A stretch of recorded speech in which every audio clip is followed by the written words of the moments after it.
मन निर्मल हो केवट की तरह, और चीजें छोड़ो। सामान्य लोगों को भी भगवान मिले हैं निर्मलता के कारण, मन की पवित्रता के कारण।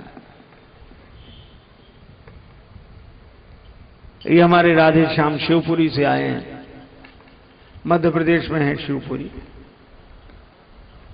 और उत्तर प्रदेश में है झांसी, है ना। झांसी और शिवपुरी के बीच में करहरा एक जगह है, करहरा। और उस गांव से गली से अंदर निकलो तो रास्ते में बिहारी जी का मंदिर है। प्रामाणिक बात बता रहा हूं, बिहारी जी का मंदिर अभी भी है। और बिहारी जी के मंदिर के ठीक बगल में एक मकान है जो जीर्ण हो गया है। एक महात्मा ने महंत जी से पूछा कि इसकी कथा क्या है, तो उन्होंने अपनी पीढ़ियों पहले वाली बात बताई। ये बात उन दिनों की है जब बिहारी जी के महंत थे श्री रज्जबदास जी महाराज।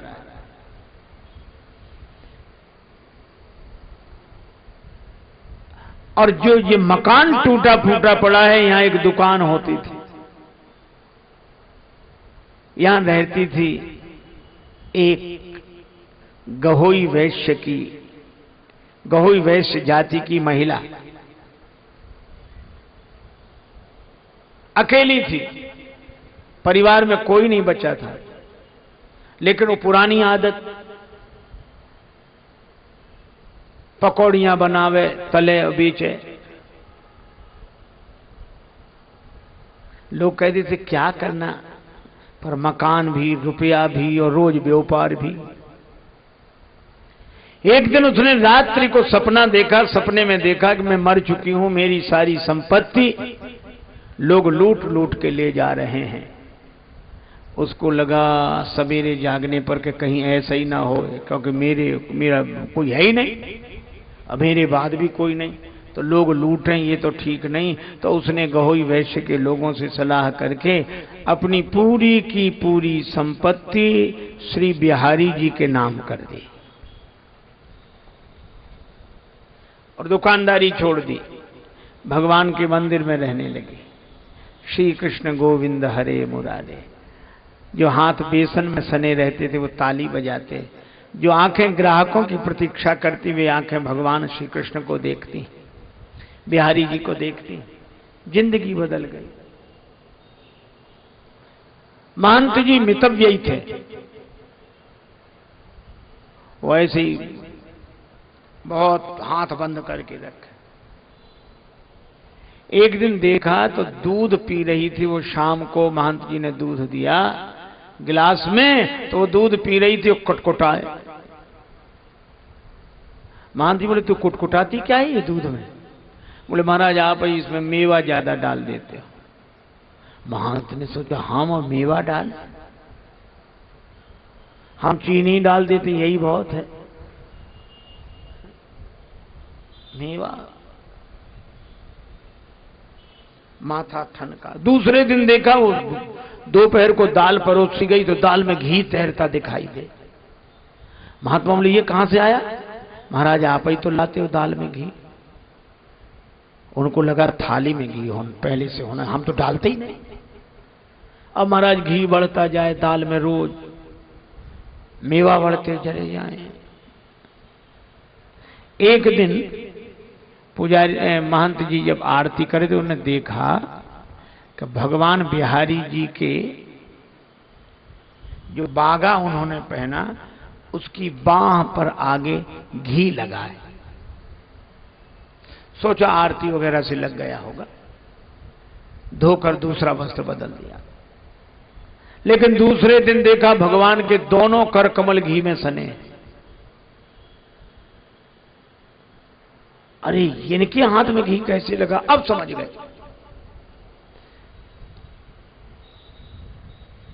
उस देवी को सब भक्तिन बोलते थे, मंदिर में रह रही थी।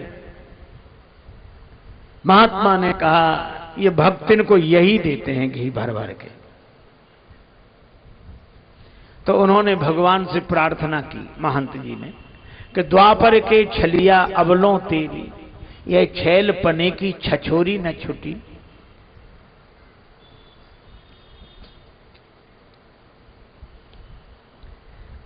काहू को काम बने बिगड़े ब्रजराज, तेरी बरजोरी न छुटी। और ग्वाल सिंहासन पे पुजके भयो ठाकुर हूं पे ठगोरी न छुटी। आज यही बिनवों कर जोर ब्रजराज, तेरी यह चोरी न छुटी।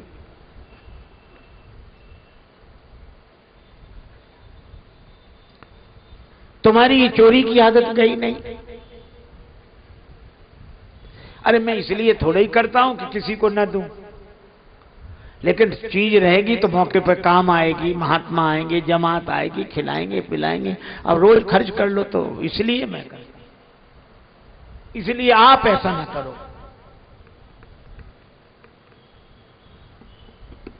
आप भक्तिन का पक्ष मत लो। पर बिहारी जी तो बिहारी जी कुछ नहीं बोले, सुनते रहे, लेकिन भक्तिन के लिए उसी तरह घी, उसी तरह मेवा। महंत जी जो जमा कर करके रखे तो डिब्बे खाली होने लगे। अब जब भगवान ने भी प्रार्थना नहीं सुनी तो महंत जी को भगवान पर ही क्रोध आ गया। भक्तिन पर तो आया ही क्रोध। उन्होंने सोचा इसे निकालना चाहिए, इसे निकालो मंदिर से। लेकिन महंत जी ने सोचा कि इसको निकालें कैसे, कोई लांछन हो, आरोप हो तब तो निकालें।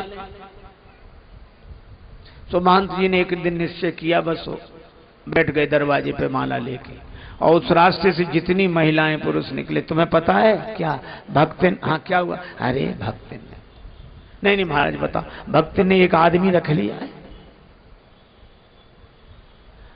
आदमी रख लिया? ऐसी बातें तो बड़ी जल्दी फैलती। आदमी रख लिया इसने? पूरे में हल्ला। पहले रहती थी, अब मंदिर में रह रही है, माल खाती है, कहां कुछ काम तो है नहीं, बुद्धि बिगड़ गई होगी, रख लिया होगा, आदमी रख लिया।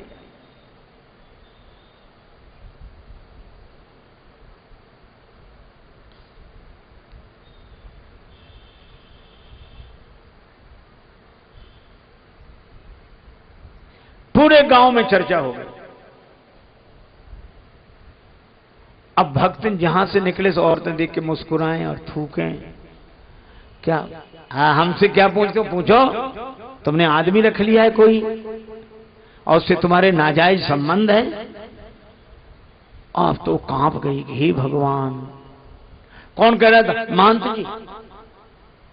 और महंत जी के नाम से जो चर्चा हुई, बड़े परेशान।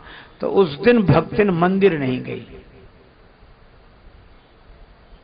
उस दिन भक्तिन मंदिर नहीं गई, सीधे अपने गहोई समाज के वैश्यों के घर गई।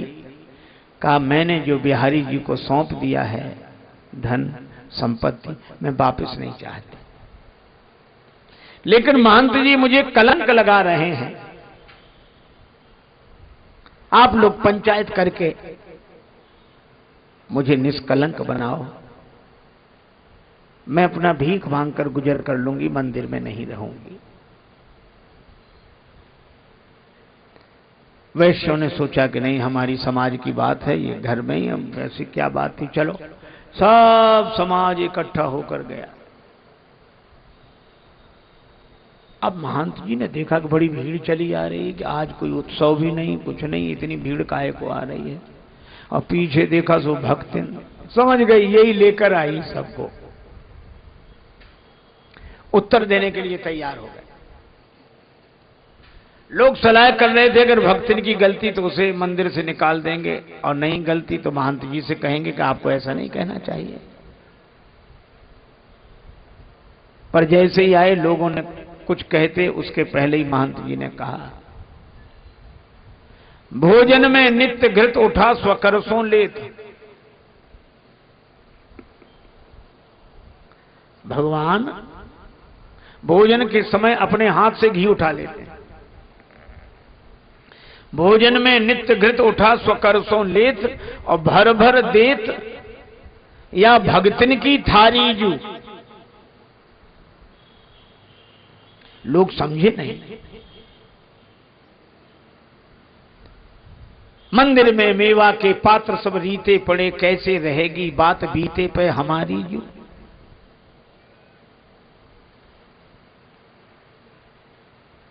भोजन में घी उठा उठा के इसकी थाली में परस देते हैं। मेवा मिष्ठान, मेवा के सब पात्र रीते पड़े हैं। तो ये कहो कि चोरी करती है, पर आपने दूसरा कलंक लगाया। महंत जी बोले ये चोर नहीं है, फिर जो दूसरा कलंक लगाया सो चोरी नहीं करती है, सच्ची ईमानदार। और या के भक्ति भाव पे हमहू बलिहारी जू। फिर आपने जो कलंक लगाया कि उसने कोई आदमी रख लिया, कोई पति रख लिया, अवैध संबंध है, सो महंत जी बोले कैसे प्रतीत अब विनीत जू करावे, हम पति हैं बनाए या भक्तिन ने बिहारी जू।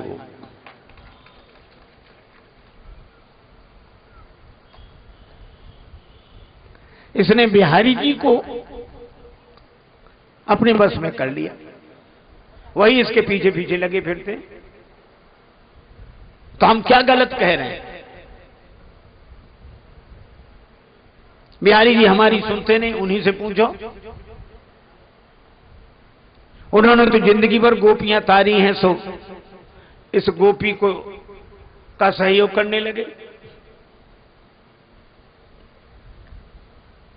लोग आए थे, भक्तिन देव निकाल, पर ठगे गए यही ठौर पे भयो और ही हाल। सबके आंखों में आंसू थे। उन्होंने कहा कि बाबा अब भक्तिन की चिंता आप न करें, हमारे इतने परिवार हैं, ये जिस परिवार में पहुंच जाएगी वहां के लोग इसे भोजन करा के अपने को धन्य मानेंगे। जिसका भगवान से नाता हो। ये झूठा कलंक ही सही। नारौ सजनी अनमनी भरौ न नीर ससंक, और बड़े भाग नंदलाल संग झूठो ही लगत कलंक। ठीक है महाराज, प्रणाम। भक्तिन बोली अब मैं नहीं जाऊंगी, यहीं हूं। दोपहर को भोजन के लिए महंत जी आए लेकर, मना कर दिया, मेरा स्वास्थ्य ठीक नहीं भोजन।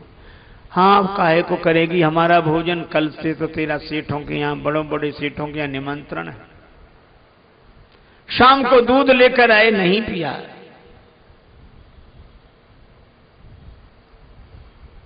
महंत जी अपने कमरे में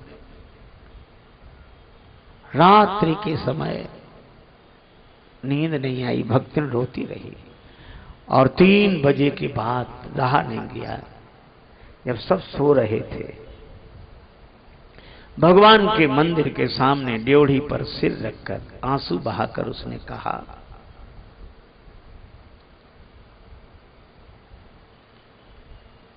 नाथ को नाम कियो बदनाम, मुझे बदनामी देते, संसार के किसी आदमी का नाम लगाते।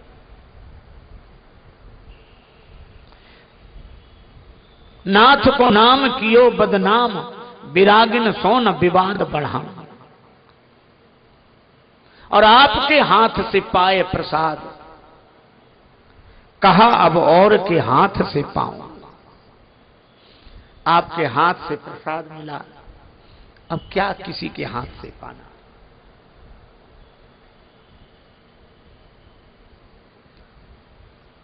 ऐसा कहकर भक्तिन ने जैसे ही अपना सिर रखा, अचानक बड़ा तीव्र प्रकाश हुआ। गड़गड़ाहट के साथ मंदिर के पट खुल गए, सभी लोग जागे, क्या हुआ क्या हुआ। महंत जी भी रोते रोते सब लोग